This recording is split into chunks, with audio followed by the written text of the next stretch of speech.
interesting you brought that up specifically because we see this across quite a lot of our episodes, and people continuously bring up things like generational trauma, that there is trauma only because the countries or the communities have not like reckoned with, have not dealt with their came up in our South Africa interview, even though like in our generation we were born technically into a free country, but that generational trauma still exists. And I don't think it's going away because they kind of like, oh, it's over now, apartheid's done, like, but no one's addressed that they still face systematic the legacy of the system still exists. Yeah. And I think that hearing what you guys are saying about Nigeria, it's kind of like wearing blinders, like we're just going to pretend like it's fine because the war's over, so it's fine now. But like you guys have said, the systems are still in place and the systems still exist. So yeah, generational trauma is a thing that I think perseveres quite strongly in Africa and outside of Africa in Black people, because of not only trauma in Africa, but trauma through the slave trade and all of that. And I think that's something that in a wider sense, there's so many things that need addressing because the generational trauma is continuing, because it's not just our generation that's experiencing this trauma, it's generations younger than us. I'm sure our younger siblings, etc., even though they're probably a lot younger than us, that's just like being passed down without even consciously being taught that, oh, this happened to us, so we must be upset. It's just stuck. So, Ajoke, I've heard through the grapevine you weren't particularly satisfied with some of the answers that you got. If you're comfortable telling us about your dissatisfaction, if you felt that the president skirted around your questions too much. You said about, you asked about youth, right? He was like, sitting down and complaining. I think he said something like that when he was talking to you. Don't sit down and complain, right? Don't Get sit up down and do something. Yeah. And I've literally written that down as a quote. Like I thought for me, aside from when I asked the youth question, he didn't really address the youth question because that's when he went into like leadership is the important thing. And so in my mind, it reminded me of the conversations we're having about how the role that youth play in society and how we are not necessarily seen as, I guess, contributors to that regard, right? And so that was something that for me, I was like, oh, this is kind of displaying that. But when he was saying, don't just sit down and complain, I just really think there's a disconnect. Like, I don't understand. Like the way the Nigerian system is structured doesn't like enable us to, like it's a system that doesn't really enable us to participate like that. Like where is the middle ground? How do we know how to engage in politics, especially in a culture that is very much big on respect and like respect for the elders and culture and tradition and things like that. So for me, him saying don't just sit down and complain, he said you have to don't expect us to give up the power, right? You have no, we have to fight for it, not violently. Let's not misquote him. He didn't say he said something like he didn't say us. He said something like you guys need to like demand. We need to pressure them. We need to pressure them out of their position, not violently though. And I mean, not violently. But in my mind, I was just like, what does that even mean? What does that look like? And that's the thing with the whole structural thing. Like you're just saying things. How does that materialize in real life? Historically, when you put lots of positions, there's violence always involved. Like I always think, I was like, is that a dig at NSAS? Like I don't get. No, but like I always think like, okay, you were a young man, like you had power when you were young. Why don't like if we did what you did, like would you like that? Like we both know you killed everyone. Like that's the thing. The non-violent me was a bit triggering because it was like historically. First of all, you clearly don't even understand how power works. Clearly, like, no, you guys. I think it's very important to understand what he's saying, though. Okay, so first things first. I don't understand. No. I think we understood. No. And I'm not saying that. I'm saying that I think we understood what he said. Like, I don't think like we need that to be spelled out. Obviously, nobody wants. And my focus wasn't even on the non-violent when he said non-violent, because I was just like, yeah, cool, you can say whatever you want to say, but whatever you say doesn't really affect how people move on the streets. So Like you say, not non-violently doesn't mean much to the person who is like rebelling for their rights. But I just felt like he didn't like talk about the fact that how do you do that? How do we create a system where we can engage in politics in a way that is meaningful, right? Okay, this is a hot take. Exactly. This is a hot take. Are you a bit? It is. I don't think it's his job to tell us what to do. And I think because he's been there, right? He's been there for a long time, so he can advise. I don't think it's a matter of him telling us what to do. I think it's a matter of him engaging with the question, or even answering the question. He gave a poor answer to that question, point blank, period. Okay, and it's not about... you guys. So let me put it this way, right? When we work with the professor, professor does not give me advice on how to. He actually does give me advice on how to run the technical stuff, like the Zoom and all the other stuff that we set up, right? But that's the best he does. He gives me advice and he leaves the rest up to me. At the same time, and I'm very happy that he does this, I do not give him any sort of advice on how to help us arrange our meetings and how to get our guests, right? And how to talk to them, because he has experience in that. So it's getting somewhere. But what I'm trying to say is that I think it's important to recognize that President Obasanjo is actually 80 years old. He's very old. It's amazing to think that he was alive when the country was founded, right? And he was actually serving. So why I say that it's important to remember that is that, frankly speaking, times have changed. And no matter the advice that no matter the advice that he gives us, right? In many ways, it is still us. We are the ones who still need to find a way to. We are the ones who are going to determine how we do things in many ways, right? Sorry, Ajaka, do you want to say something actually? Before I wait for you to finish, let me just interject, because first of all, the analogy you're giving is completely different. The power dynamics are completely different. You're working with Professor Falola, who regards you as somebody who is capable of doing the job he has assigned you to. Their responsibilities, he recognizes that you're responsible for X, Y, and Z, and he's responsible for X, Y, and Z. Secondly, time has clearly not changed, because Buhari is in power, and he was in power how many years ago? So clearly, times, like categorically speaking, per evidence, times haven't changed. No, because... it hasn't. I've said this before. No, let me just say, I will let you talk. But times haven't changed. And like, I think we are underestimating like the fact that this is Obasanjo coming to us at 80, telling us about how, obviously he picked Yaradua, and like, he knew Yaradua was ill, and he knows that Goodluck Jonathan might not have been the perfect. Like, this is somebody who is still very much participates in politics. He is a godfather. That's the way Nigerian politics operates. Like, except like the power, we don't have the power. And he endorsed Buhari also. So times haven't changed. Like, we cannot just be like, oh my goodness, we want to be able to participate in politics and like enter the Senate. They'll be like, fuck off, literally. Literally, they'll be like, get your ass out of here. I think that was, and you would die.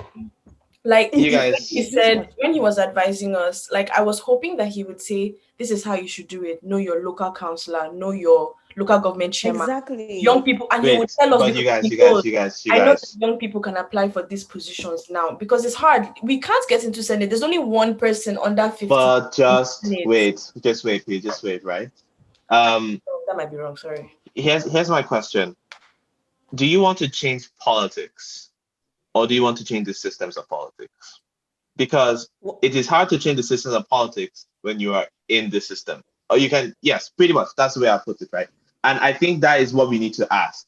When we were asking that question, was he talking about changing politics? Or was he talking about changing our systems of politics and our systems of governance? Because let's ask ourselves which one we think is the way to actually bring about the progress that we want to see. And this is why I was saying that it's a very, that's why I say I think he's a very clever man, because that answer he gave, as you can see, we're all talking about it and we all have different opinions of what it means, right? But my interpretation of it, right, is that is that the system, for you to bring about change inside the system does not ever naturally want to change itself, so to speak, right? So for you to bring up change inside the system, that you're going to face a lot of resistance. You're going to face a lot of resistance from people who already benefit from the system, people who are already entrenched in the system, right? And it's not easy whatsoever for you to be able to change the system, right? You always face resistance. So I guess what I feel that answer is that, look, if you guys seriously want to change the system, right, know that you're going to face a lot of resistance. You're going to face resistance. And I know that he said it as the youths, but I think what Everett referred to it is you're going to face resistance from the powers that be. And in many ways, I actually think that it's a good thing you say it the way it is. Do you think Obasanjo is a power that be? Duh. That's a good question.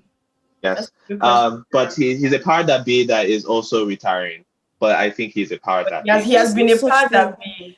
For the past years. Do you not see the conflict of interest in saying you guys have to seize power from those people when you're one of those people? Except and this like is why as I if we think, don't also like we don't know that. We don't know. but I think what transpired in the nation throughout last year. We don't know that like that. Okay. But then this is where it is, right? Yeah. But but you guys, this is where it is. This is why I think it's important to forgotten. I think this is why it's important to remember how President Obasanjo came to us, though. Yes. I think you guys, how do I put this? What the argument is, from what I observe, is everyone like Ajoke, Ibi, and Isabel are more like what you see on ground is kind of like the practical side of things. Your argument's a bit more philosophical. I feel both make sense, but the issue is Nigeria as it is now, people don't want philosophical, and you need to appreciate that. If you get what I'm trying to say, like I see what you mean. You get what I'm trying to say, like we can say you can't be speaking for there when people are hungry. Because the thing is like not even that, like getting into politics in Nigeria, like Ajoke already brought it up. NSARS, like it's not valuable, the things he offered. Like they're not valuable. That's the thing. Like, no, but you guys understand power. Okay, thanks. Can I say something? Like number one, first of all, like offer, like just assume we're intelligent to a reasonable extent to understand that in fighting a system that is oppressive and that doesn't actually want us to progress because it benefits from our oppression, we will know that we face resistance just in light of the history that has happened and what just happened like literally in October, right? So number one. Secondly, as you said, like Obasanjo is a power that be. Like he's not outside of politics. Tomorrow we'll see a picture of you with some other politicians. You are still a godfather. So you tell us to like not sit down and fight. What does that mean? So wait, you guys just wait. And what I'm just saying is that the response that he gave to the question, which I believe was a very important question and would have been an opportunity for him to, self-reflect and gain some insight on the role that they need to actually play as people who claim to be patriotic, people who claim to be Nigerian. You guys, people just who hold claim on. to be Nigerian. Hold on too. But people who claim to be Nigerian, an opportunity for him to reflect on that and not tell us that we need to fight, because that means nothing, that offers us nothing, and that's all I have to say. And I agree with you that he is one, and now this is important, he is one of the powers that be. He still has influence, right? But he is one of the people who has influence. It sounds very weird, but I think we all need to go and watch that. We all need to rewatch that question and the way he said it and the things that he said exactly. And I'm coming from this from a perspective. Let me explain that perspective. I think that in some ways, even though he dodged a lot of our questions, he was actually trying to reflect with us. And I think that he did give us some very good advice in saying what he said, if the exact way that he said it. And I say this because I would like to believe that he's a man, and especially since he's an elderly man, one that has thought about the things that he has done and the legacies that he has left behind. And in some ways, one thing I think is important to remember is that if he could have made things better, when he had the chance, he would have made things better. It's not like he didn't try. I agree. To an extent, I agree. I feel like he said he has no regrets, just saying. I think he's also very Nigerian. He's not like he was saying, he's not like a Yoruba apologist or anything. So he's very much like one Nigeria, federal unity, that kind of thing. And that can step on people's toes. So I think in a way, he really did try his best. So I concede that 100%. But moving forward, Ibrahim, I didn't want to say something. So well, I don't know. I think the best thing that can ever happen to your legacy is time. I don't know that in 2009 we'd be having this conversation around Obasanjo did his best, considering, keep it like even good luck, like you said, good luck presided over an oil boom that's unprecedented for any of his predecessors before or after him, and the results of an oil boom were not shown. But so I feel like with time people start to chip away at the bad parts of your legacy and think, okay, it's not that bad. But in Obasanjo's case, like you said something about he does the best he could, and there are other people who, but we're not indicting him for all the things he didn't do. The things you did do, let's talk about them. Well, actually, that's the thing. That's where I'm coming from, right? In some ways, I know it's important for the historical record, but and so please, I haven't landed that point that I've been trying to make since. First of all, is the system of politics that we currently have, is it working? Where a system where we have godfathers, a system where you have to be endorsed by somebody. So a system where you have to say, yes, this is the person that I think should be president, and then that's the person that becomes president.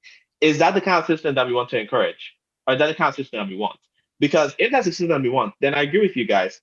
It's not working now because it's hard for any of us or anybody to get into politics, right? Like, yeah, all the young people cannot get into politics. But is that the system that we want? My opinion is no. But I think that, like, as much as we need to develop systems are only as good as the people in them. So as much as we're talking about systems, political reform, Nigerians need to work on ourselves because we're messed up individually and collectively. Okay, sorry, I have to stop you there. But only some Nigerians are given a mandate. Everybody. Sorry? Yes, indeed. Only Please, some you can't Nigerians have a mandate. Like, I don't know. I don't. It does. Like, for me, everyone has the right to be individually foolish. Like, that's your business, as long as you're not harming anyone. But when you're now put in power and you look for and you take a mandate, then you have responsibilities not to be foolish then. Yes. So when you say Nigerians need to work on themselves, I don't care what your average Nigerian is doing. The Nigerians I care about are the Nigerians that we've put in a position to be responsible. Don't you think it matters? Because it's not just a leader that makes a country. A country is made up of individuals, is it not? And so if a country can put a lot of pressure. If a country is made up of foolish people and they are good leaders, it will be a foolish country.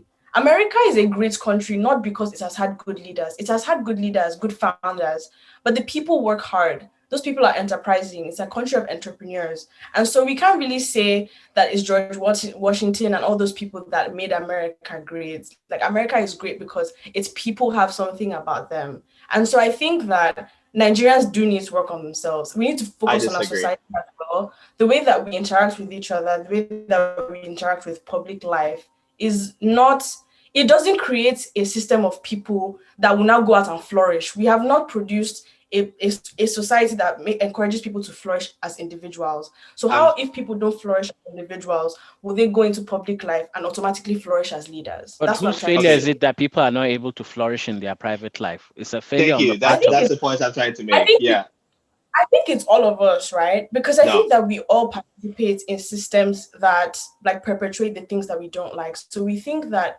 if we think about misogyny, for example, we think that it's only about men. But actually, women perpetrate misogyny just as much as men. And so in the same way, everybody plays a part in a system that can be oppressive.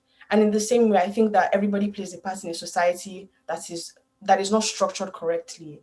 Because I think when we're thinking about, like, we think about these big issues, like if you're thinking about abortion and you're like, oh, I don't support abortion, I'm pro-choice and all that things. What we forget is that we've built a society where women feel like they have to choose to go to work or they have to give birth to children, and there's no in between. And when we've built this society, we come back and blame the women and say, why are you aborting babies? Or why are we letting these women abort babies? But we forget that we've encouraged these 9-to-5 jobs. We've encouraged the capitalist system that robs us of you. Like Ibrahim, you're talking about this. We are not encouraged to be human beings because we're feeding these capitalist robots and we're all just cogs in this system that will continue to go on without you, whether you are or not. Do you get what I mean? But I'm very sorry to interrupt you, but after all your interruptions. Yes, I know, but the point is that I think you demonstrated the point I've been trying to make, right? And going back to what President Obasanjo said, if he gives us advice on how we can participate more frequently or more extensively inside this system, it is still this current system. And is it this system that we want? And is it this system that's working for us? So he can give us advice on how to. Obina, you made a distinction between politics and the systems of politics. Systems and the politics and the systems of politics, right? When I was giving my own 2 cents, like I think I'm not saying I want or anybody wants to necessarily, when I say participating, you can participate as someone who wants to run for office. You can also participate as someone who is lobbying for policies to change, right? That is political participation. You're still engaging in your political system. And I think those 2 things, I guess, would you consider them to kind of take the 2 things you're talking about? But even within Nigeria's system, how do you lobby Nigeria's political system to make it better, to improve it in some shape or form, right? What it's about, to give an example of like women's rights. If you hear women's rights activists in Nigeria talking to you about how difficult it is to try and lobby and change policy in that country, you're dealing with people who you say, we have a gender issue and we need quotas, or we need affirmative action, or we need to be like, that is sexist. That thing you just said is sexist. How do you engage? You're saying something else and they're saying something different. Trying to lobby and trying to change Nigeria's political system itself, or even trying to participate in our political system, is difficult in any way, whether or not you're trying to become a local council chairman, or whether or not you're just trying to be like, oh guys, NSAS, like, just stop killing us on the streets. And what I was trying to say is that these problems are a function of our society. So we've built a society that thinks that, in fact, like some women that are actually in political positions will tell you, I still kneel down and feed my husband, and I still make food for him, because we're trying to pander to this idea that women are supposed to still be homemakers and still do you can still be in politics, but you have to be the homemaker. Do you get what I mean? Like, we've built these things up, and now we're like, oh, we just want to go and fix only one part. Like, we want to fix just a branch when there's a whole tree that is rotting at the core. And I'm not saying that everything about our society is bad, but I'm saying that, like, we need, as individuals, as a society, and then as a country and a nation, like, there's like so many levels of change that need to occur, and they can't just happen from like top down. They also need to happen from bottom up. So what I would say can I just respond to what Isabella said? And like, I don't know if this is a middle ground of some sort, but I think that in talking about change and in talking about development, I do think that, like, as individuals, as citizens, we have to also like do our own bit in making ourselves better. But I think that the main priority is on leaders, right? They are the ones that also need to get their act together. Like, even though we are also striving to be better, our fuck up cannot be the reason why. It's not just the reason why our whole nation is rotten, because like, you people that are in power, you should have a certain level, understand your responsibility, and know that a lot of that is like on you, and you cannot mess up, and you cannot just be bad because like all of us in Nigeria are bad. Like, it's not okay. While we are all trying to become better people, like, you guys should be better and be perfect, actually. Please, thank you very much. So are you demanding something different from leaders than you are from like everybody else? Yes, because that's why I'm not president. But I don't think that's fair, because then who would want I think so. Who would want I think it's fair. Because why are you the leader if you're not taking any additional responsibility? Also, can I just say this? If you don't want the responsibility, bounce. Let people that want the responsibility go there. Because exactly. It's not Hunger Games. They didn't pick your name out. Exactly. Nobody forced you. Was like, oh my goodness, it's like, we all suck. Can you please be the one that asked for a mandate and you are given one? Ibrahim, actually, that's a good point, right? So who voted them in? Didn't we vote them in? So if you see somebody's character is not good, why did you vote for them? So, like, I think that also in talking about Nigeria and our political system, we have to also recognize that, like, the choices we have are not It's not like we're out here having we don't have like good OMG, choices. like look at that guy who has like But a stellar academic record and like cares about the world. I'm just trying to say that like there's always, I just feel like pushing all the responsibility on other people is not fair because they are human beings. I agree. But there's actually no. But the thing is that there's actually no responsibility on our leaders. Like, no, right now you're right. No, like, but I agree with you in that Nigerian as a society have a lot of work. There are a lot of ways. Definitely. I think even just the idea of being dishonest is so ingrained into the society. That's something that we need to work on as a people. However, I do think the leadership need to lead the people.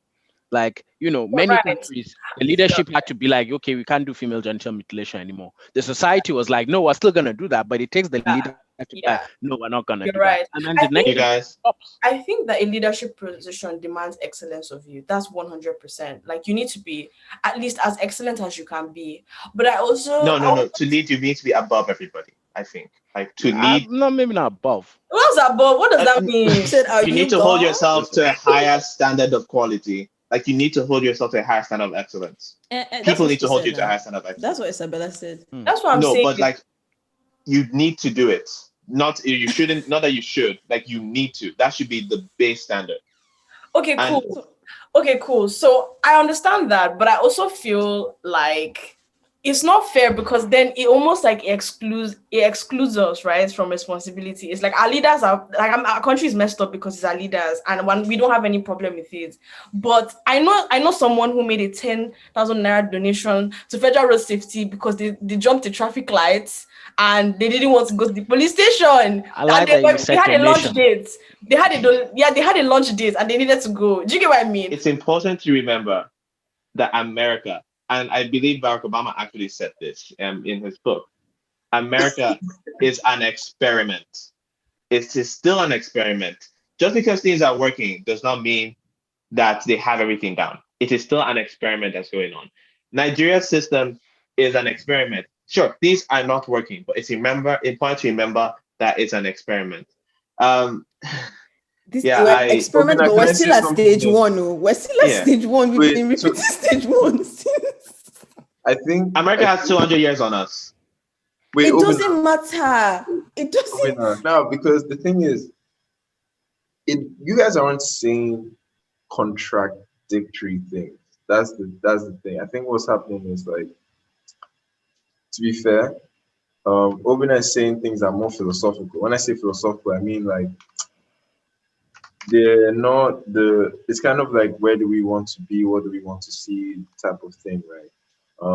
Everyone else is kind of like, but this is what's happening now. And what Isabel said is true. I think everything you guys said actually is meant to go hand in hand. I remember speaking to someone about this. He said, for Nigeria to change, we need a miracle. Literally, because it's kind of like we're in a weird catch-22. We need good citizens to produce good leaders, but we have not so great leaders. How do we produce great leaders out of a terrible system? If I can just briefly, I think this is some of the best PR the government has done as well, because it's one thing to talk about the morality of a society, and Nigerian society as morally needs a lot of work. It's another thing to say that every single container that arrives in the south of the country has only one way of egress across the Niger and the whole country, and say, we're just going to not maintain that bridge, then that bridge will be in disrepair. You can see how you choke the economics of a country. It's the different thing to say people are, this is a way of economic activity and I'm just going to close the borders. That's a different kind of one to say, Nigerians need to change, government needs to change. In that way, it's only the government that needs to change. Nigerians are enterprising. When you are choking people, it's not a moral issue.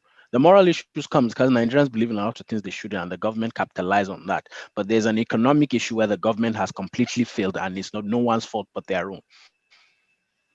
During Obasanjo, bringing it back, is like he spoke a lot about foreign investment and the debts that we're in right now, and he also spoke about bad leadership and the fact, like what Ibi just highlighted, like how we've had like very low foreign investment in the whole year last year, and we've got like high debt. He reduced the debt, then he took the debt back up. And I think this actually ties in, and funny enough, I think you guys have actually spoken about this. When I was listening back, it made me think it feels like, yeah, I'm not saying Obasanjo was the greatest leader, but we can definitely say during his regime, we saw a certain level of industrialization happening, at least some things happening. What did people do with all that? First of all, I'll say there are a lot of externalities here. Like, like if you can chart our debt and the oil price, the two are inverse. Like in Goodluck's time, oil was, high, almost triple figures a barrel. Things were good because there's money. When you're now then saying, we're trading at $50 a barrel, you can't afford what you used to afford. And the problem in Nigeria is that we have to afford what we used to afford because the whole country is running on patronage. So the day the tap stops flowing, the country collapses. So that's the problem, why some presidents perform so badly and why we borrow and borrow and borrow, because the whole country is being effectively employed by the government. So like Obasanjo's time, you have to look at the externalities of what was the condition of the country, how much was Nigeria able to earn at that time, what did he do with that investment, versus another president who comes in when oil is low, then you have less tools in your toolbox. So I don't think it's fair to just say one president, reduce the debt and one president increase the reserves. Like it's all a function You see, of what you I had. agree with you on that. I very much agree with you on that. And it's kind of unfair to compare economies. It's kind of unfair to compare economies, right? When some had like very high oil prices and like some had very low. What's important to see is what they did with the money and with the debt that they accrued. And I think that's where the biggest complaint will come in, right? I think just a big source of frustration for a lot of people is that compared to other African countries, considering when Nigeria started out in the 70s and 80s, we have regressed as opposed to other countries that have gotten better. Because there was a point where there was one naira to $1, and things have just gotten so much worse. And I'm not saying that like the exchange rate is like a marker of our, economic performance. What I am saying is that even if you don't look at the exchange rate, things are not good. We are the poverty capital of the world. And at the same time, we have some of the highest paid politicians and things like that. Like there's just so much, it's crazy, like the extremes that we've gone to. So I think that's why a lot of people are very frustrated, because there was a lot of hope, I think, at the beginning. And I think this kind of keeps on bringing me back to what I was saying earlier, right? It's like we see where, and this is like America is an experiment, right? The American government is an experiment. Nigerian government is an experiment. So we've seen where this version of the experiment has gotten us to. We've seen the mass inequality that's given. We've seen the human rights violations. We've seen all the problems it has brought us. So I guess the question is it time to reevaluate the experiment? Is it time to check our hypothesis and check if this is, it's time for us to reevaluate the experiment is what I'm saying. It's time for us to reconsider. And now that's where I was saying that his answer was actually very clever. The we is not the powers that be, because the powers that be have had their chance. The powers that be I'd want to have created this system, this experiment that has not worked. So to create your own experiment, to try your own experiment, new people need to come in. It doesn't necessarily even need to be the youth. It just needs to be new people with a different mindset that will apply a different experiment. Who that is really kind of just up for grabs, right? Prove yourself worthy and capable of being able to execute this experiment and prove that your experiment is worth executing, and then rise up. Can I say that maybe some people are exhausted of experiments and they just want a social safety net? They just want opportunities. Like the experimentation. I understand that we're a new nation. We're not very old, but like at the same time, we're old. We have the benefits of hindsight.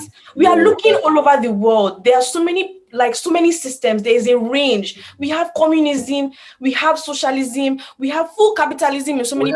We have biographies, internet, we have books on all these things. Yeah, we can look at history, we can look at other countries, look at what they are doing. Why must we experiment with ourselves again? But let me ask you a question. Let me ask you this question.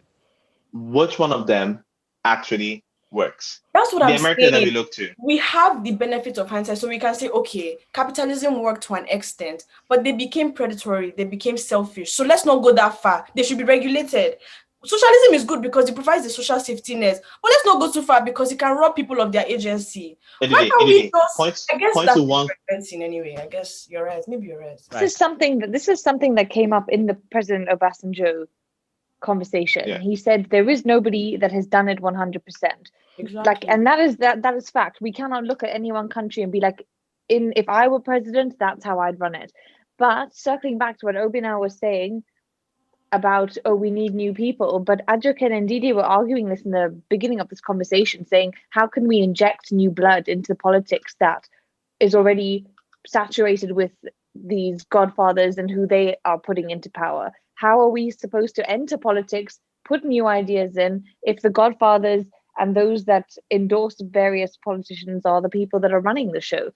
It becomes a vicious cycle of, we need new people because we need to extract old ideas, inject new ideas, but new ideas physically cannot enter African government, just in general. So no, we cannot solve who is part of the system. Tell us how to kind of bring down the system, right? What you just said about, this is the one thing I guess maybe I can agree with you tonight. Because when you said we can't ask, what's it called? Someone that's in this system to come and yes. Come on. Maybe that's the thing. And therefore the question we asked in the first place was a stupid question. Exactly. But exactly. So that would be the conclusion. But then again, right, in that regard, what is the point of interviewing Obasanjo?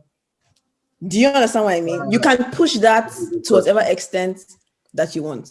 Because we know, we know he's first of all, he's in the political system. There is nothing radical or revolutionary that he can say. But actually, that I'll make the counter argument. Because I think what he said was revolutionary. That's what this is what I've been trying to say. What was that the first time you ever heard that? You guys were just guy give you sweets, Obina. What are you doing? Obina, producer. What was the revolution? I feel like we should give context to this question. Obina, give us the context. Okay, think of exactly what he said. I can't say exactly what he said, but this is what I got from it, right? Don't expect, let me summarize it. Let me put it where I put it. Don't expect the powers that be to give up power nicely. You have to come and take it. Sorry, my dear. It's not James Baldwin. Yeah, I was just about to say James Baldwin has said that, Angela Davis has said that. Don't expect your president to nicely give you power. Like, you have to take it. Yeah, I'm sure that's even in the dictionary. Then he's sprinkled with no violence. Like, we're just supposed to ask nicely and they're going to give us. No, but it doesn't necessarily matter what was said as much as who said it. Because that's why I said that it is revolutionary. He is literally one of the powers that be. And he's literally saying that, look, you're throwing away this revolutionary word. I don't like it. Right. Yeah, but you guys understand what he's saying? I think ultimately we all agree with him. Like, I think maybe it's time to. So I think we agree. Like, I think you're correct in saying what he said wasn't bad. Like, no one is disagreeing with what he said. I think our main issue is that, okay, and so how? Like, that's the goal. Thanks, but that goal is a kilometer away. How do I take the next step? Like, where is step one? You're saying, maybe he doesn't have to do that. That's not his responsibility. Or maybe, that's not exactly his position. Can't allow him to conceive of a way to dismantle his own system. Maybe that's fine. No. I think our frustration is that, we already know there's a problem. Like, the reason we're asking you is because you're meant to know what's under the hood. Want help. Like, but you guys wait. I'm going to request that everybody has a closing argument, and the one thing you say will be the only thing that you say to end this conversation. So if you want to go first. My view on things is that when it comes to inheriting things, whether that be money or power or systems, you must first prove yourself to be worthy of inheriting that position and that responsibility. I think that his response was a very interesting response, because he is saying that if you want to come, you should come and execute your own experiment. We're going off the analogy that I gave before. But to prove that you are worthy of executing your experiment and you are capable of doing it, we cannot just open up the way for you to come and do it. You must first come and prove that you are capable and worthy of doing this, right? And in doing so, you must find ways to show that people rally around your ideas. You must find ways to show that you are capable of executing your ideas and you are responsible enough to do that. And it means nonviolence, in my opinion, is kind of him just saying, I don't want to insurrect protest, right? But the other part of what he said is, don't sit down and complain. Even though we are all complaining here, Nigeria is the poverty capital of the world. There are people in Nigeria. I know people in Nigeria who are working on agriculture, who are working on economics, who are working on finance, right? Technology, who are not sitting down and complaining. They're building things because they say, if the government will do it for me, I'll do it for myself, and I will build a system that I believe in. I think that's what he wants. He says that, look, we can't tell you how to come and take power from us. That means you're not responsible enough, right?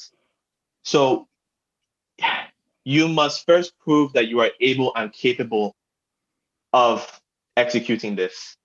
And when you do that, the way will open for you. I'm zipped now. Thanks. I'll go second. We live in a system, right, where you can get up on your feet, try and work hard, be like, fuck the government doesn't want to do what it needs to do, I'm going to do what I need to do, I'm going to try and work hard, I'm going to try and develop a system that works for the people that are around me, and something that you have no control over will fuck that up. Because that's the country we live in, literally. You will be doing your own. These people that are doing their business now, that they've now come to ban cryptocurrency from nowhere, just on your own. You're trying to make a way in life, just trying to do your own. Being like, okay, the country, first of all, like, we don't even need to prove anything to Obasanjo. Like, you guys have not, like, our leaders, we don't, first of all, we don't even need to prove anything to them, because all this inheritance, I've said this thing, you guys are not our fathers. Like, you're literally public servants, you're employees, do your job and fuck off, and let the next people that want to do something. If you cannot do the work, you bounce. So first of all, we don't have to prove anything to you guys in the first place. But secondly, even when we say we're going to take our eyes off you guys and try and be creative and innovative, as Obina is saying at the bottom, I'm not really top part, but creative and innovative, and make it. There was a video of this woman literally crying on the internet about how they came to lock up her business for reasons that she has no control over. They said she should provide documents. She gave them the documents. They locked up the things still, and they demolished the building. Which kind of, that person is not sitting on her chair waiting for, asking them how they're going to enable her to be participate politically. No. So him saying, his response was gaslighting, and that's just violent in my personal opinion. So I just will say that. For me, sometimes I think about when I was younger, and when I was like 13, and I really dreamed about something when I was like 20, like I thought that would definitely happen. And now that I'm 25, I just, live with the disappointment that never happened, and that might be a bit dark, but I think ultimately where I agree with Obasanjo is that the people in power, including himself, have no interest in ever giving that up. So I think I'm starting to live with the disappointment that these people who have framed themselves as our uncles and our fathers really don't have our best interests in mind. It's now entirely up to me and the people in my generation to figure out how to unseat these people and remove them. And it feels almost patricidal to then say, look, you guys, you're really not doing it, and I don't think you're going to change, so you have to get out. So in many ways, I ended up a bit disappointed by the interview, because I thought, you're 80, usually your grandparents are the ones who support you against your parents, but like in Nigeria, your grandparents are still the president, so what are you going to do? But yeah, I think overall, I was just a bit disappointed that really there's no help coming. Right? You guys are really on your own. Gotta organize and figure it out. Thanks. That was actually I kind of understand what you're saying, Ibrahim, because I kind of felt like the way he avoided things, we really hoped that maybe he would engage and this would be a turn. I mean, it's not like it was horrible, but it was just like, man, after all these years, you're getting much older. We're really hoping that maybe you would radically change your approach. But I just like to end with my propaganda. I think that, if people read more literature and people, that's everybody should read literature. I think that will solve like all the problems we are looking for as society. I know we've talked about leaders, but like our leaders need to read literature. They need to read classics, and I think that will create a society that we would want to see. So read more literature is all I would say. But yeah. I believe that I'll close this out. But personally, I agree. Funny enough, with everything everyone has said, even though it seems like it's contradictory. I really said like it all fits in together. Personally, I wasn't expecting Obasanjo to help substantially, possibly because of the position he's placed and all. I've not seen any. We don't have in. I've not seen any selfless Nigerian leader, and I think that's one thing I realized possibly other countries have over us. We have very political people. We don't have people that are like this leader can lay down his life for the country. I don't think we've had any of them. Maybe I haven't seen any of them, but just since growing up. So I wasn't expecting him to, tell us those things. And I agree, I agree with Obina in terms of, we need to change the system and everything. And I was just thinking, saying that it's great and it's idealistic until you come back to Nigeria. Bro, I don't know how to stress it. It's like every day it just hurts. It hurts so much. Like you're looking at people and you're feeling fairly privileged. And you're like, how are people suffering so much? And how do leaders know that people are suffering this and then they're so continuing to allow this level of suffering? It's where for me, like I can't put any of our leaders on the pedestal and say, okay, I can't use the word revolutionary. All I can say is that's very political because like I can't say, oh, that was revolutionary, oh, that was this. Like there's no that I would say like, yeah, it's great. It's great to have interviewed the president, but for me, what the interview with Obasanjo showed me was that okay, he had done some things that I did not see personally. Maybe in the time I can argue that he needed to be there. What he did needed to work, and maybe that's why he had no regrets. And fair enough. Like I can't argue that. I wasn't there. I didn't see colonialism, didn't see slavery, didn't see all those things. I can't argue that. But I also agree, like now we're in this system, you have to do something about it. And I think what we wanted to know was what do we do? And he didn't tell us what we do. So what do we do? Is my only question. I really don't care about anything else as a Nigerian. That's just the truth. Like, what do we do?